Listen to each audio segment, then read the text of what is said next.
ലോകത്തിലെ ഏറ്റവും പ്രധാനപ്പെട്ട സമുദ്ര വ്യാപാര പാതകളിലൊന്നാണ് ഹോർമുസ് കടലിടുക്ക്. ഗൾഫ് മേഖലയിൽ നിന്നുള്ള വലിയൊരു പങ്ക് എണ്ണയും വാതകവും ഈ വഴിയാണ് വിവിധ രാജ്യങ്ങളിലേക്ക് എത്തുന്നത്. അതുകൊണ്ട് തന്നെ ഇവിടെ ഉണ്ടാകുന്ന ഏത് സൈനിക നീക്കവും ലോകത്തിന്റെ ശ്രദ്ധ പിടിച്ചുപറ്റാറുണ്ട്. അടുത്തിടെ അമേരിക്കയും ഇറാനും തമ്മിലുള്ള സംഘർഷം ശക്തമായ സാഹചര്യത്തിൽ ഹോർമുസ് കടലിടുക്കിലും സമീപ സമുദ്ര മേഖലയിലും അമേരിക്കൻ സൈന്യം സുരക്ഷാ നടപടികൾ കൂടുതൽ ശക്തമാക്കിയെന്ന റിപ്പോർട്ടുകളാണ് പുറത്തുവരുന്നത്. ലഭ്യമായ റിപ്പോർട്ടുകൾ പ്രകാരം അമേരിക്കയുടെ സെൻട്രൽ കമാൻഡിന്റെ നേതൃത്വത്തിലാണ് ഈ സുരക്ഷാ പ്രവർത്തനങ്ങൾ നടക്കുന്നത്.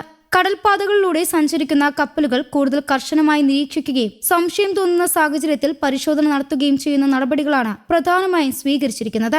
മേഖലയിൽ സംഘർഷം ഉയർന്നിരിക്കുന്നതിനാൽ വ്യാപാര കപ്പലുകളുടെ സുരക്ഷ ഉറപ്പാക്കുകയാണ് ഈ നടപടികളുടെ ലക്ഷ്യമെന്ന് അമേരിക്കയുടെ വിശദീകരണം. സമുദ്രപാതകളിൽ സഞ്ചരിക്കുന്ന കപ്പലുകൾക്ക് അമേരിക്കൻ നാവികസേന തുടർച്ചയായ മുന്നറിയിപ്പുകളും നിർദ്ദേശങ്ങളും നൽകുന്നുണ്ട്.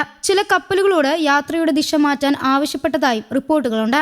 എന്നാൽ ഇത്തരം സംഭവങ്ങളെക്കുറിച്ചുള്ള കണക്കുകളും വിശദാംശങ്ങളും വിവിധ റിപ്പോർട്ടുകളിൽ വ്യത്യസ്തമായതിനാൽ അവയെക്കുറിച്ചുള്ള വിവരങ്ങൾ സ്വതന്ത്രമായി സ്ഥിരീകരിക്കപ്പെടേണ്ടതുണ്ട്. അമേരിക്കയുടെ സെൻട്രൽ കമാൻഡ് എന്നത് മധ്യപൂർവ്വ ഏഷ്യ ഉൾപ്പെടെയുള്ള മേഖലകളിലെ സൈനിക പ്രവർത്തനങ്ങൾക്ക് നേതൃത്വം നൽകുന്ന സൈനിക വിഭാഗമാണ്. ഗൾഫ് മേഖല, ചെങ്കടൽ, അറബിക്കടൽ തുടങ്ങി പ്രധാന സമുദ്ര മേഖലകളിൽ സുരക്ഷ ഉറപ്പാക്കുന്നതിലും സഖ്യരാജ്യങ്ങളുമായി ചേർന്ന് പ്രവർത്തിക്കുന്നതിലും ഈ കമാൻഡിന് പ്രധാന പങ്കുണ്ട്. ഇപ്പോൾ നടക്കുന്ന സുരക്ഷാ നടപടികളുടെ ഭാഗമായി നിരവധി യുദ്ധ കപ്പലുകളും പിന്തുണ കപ്പലുകളും മേഖലയിൽ വിന്യസിച്ചിട്ടുണ്ടെന്നാണ് റിപ്പോർട്ടുകൾ പറയുന്നത്. വിമാനവാഹിനി കപ്പലുകൾ, മിസൈൽ സംവിധാനമുള്ള ഡിസ്ട്രോയർ കപ്പലുകൾ, നിരീക്ഷണ വിമാനങ്ങൾ, ഹെലികോപ്റ്ററുകൾ എന്നിവയും ഈ സേനയുടെ ഭാഗമായുണ്ട്. കടലിലൂടെ നടക്കുന്ന എല്ലാ പ്രവർത്തന നീക്കങ്ങളും സൂക്ഷ്മമായി നിരീക്ഷിക്കുകയാണ് ഇവയുടെ ചുമതല.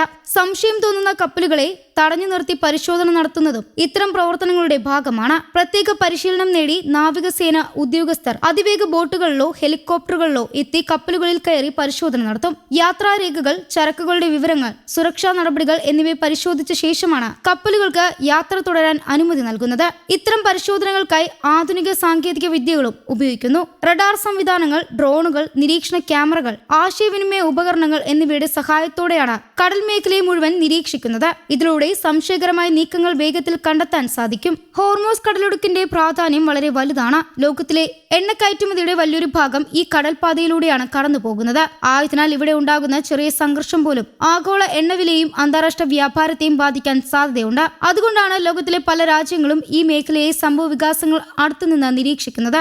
അമേരിക്കയും ഇറാനും തമ്മിലുള്ള രാഷ്ട്രീയവും സൈനികവുമായ സംഘർഷം വർഷങ്ങളായി തുടരുന്ന ഒന്നാണ്. വിവിധ വിഷയങ്ങളിൽ അഭിപ്രായ വ്യത്യാസങ്ങൾ നിലനിൽക്കുന്നതിനാൽ ഇടയ്ക്കിടെ ഗൾഫ് മേഖലയിലെ സുരക്ഷാ സാഹചര്യം മാറാറുണ്ട്. അത്തരം സമയങ്ങളിൽ നാവികസേനയുടെ സാന്നിധ്യവും സുരക്ഷാ പരിശോധനകളും വർദ്ധിക്കുന്നത് പതിവാണ്. അതേസമയം ഇത്തരത്തിലുള്ള സംഭവങ്ങളെക്കുറിച്ചുള്ള വിവരങ്ങൾ യുദ്ധ സാഹചര്യങ്ങളിൽ പല ഉറവിടങ്ങളിൽ നിന്നാണ് പുറത്തുവരുന്നത്.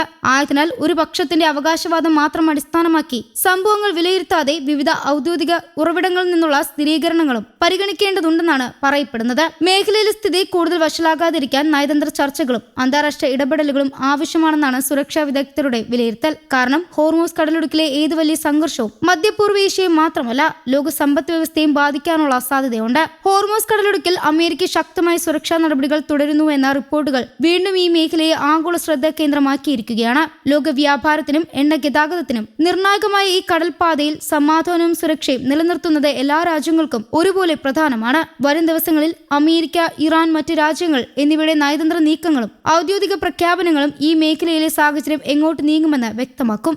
News desk Kerala Kaumudi.